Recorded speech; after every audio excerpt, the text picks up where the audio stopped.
in terms of modern storytelling and why that is in decline, and partly because of censorship, right?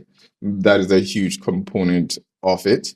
And Scary Movie is one of those franchises that over the course of the years, and just comedy in general, that has been affected by, by the constant censorship and tone policing that has taken over the entertainment industry, right? Really well written comedy doesn't just make you laugh, but it also makes you, it also forces you to think, right?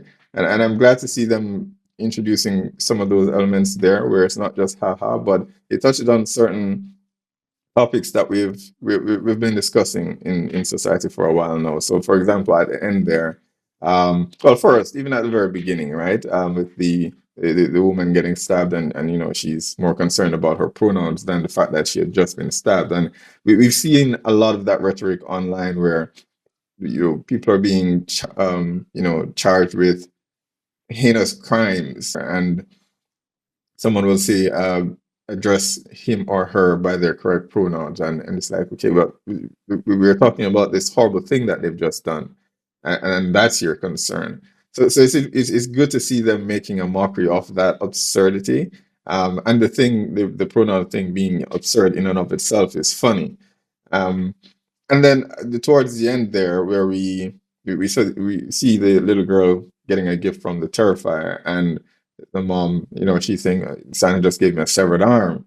And the mom responds with, "Be sure to thank him," because she's down on her phone, not paying attention to her child. And again, that speaks to where we are now, where that is now parenting. The parents have left the chat, and no one is watching their children because they're preoccupied with Facebook and Instagram and all these ridiculous things, and not with what their child is actually consuming. So I'm glad to see that they're not just going for surface level laughs, but also touching on important topics that we should be having in society.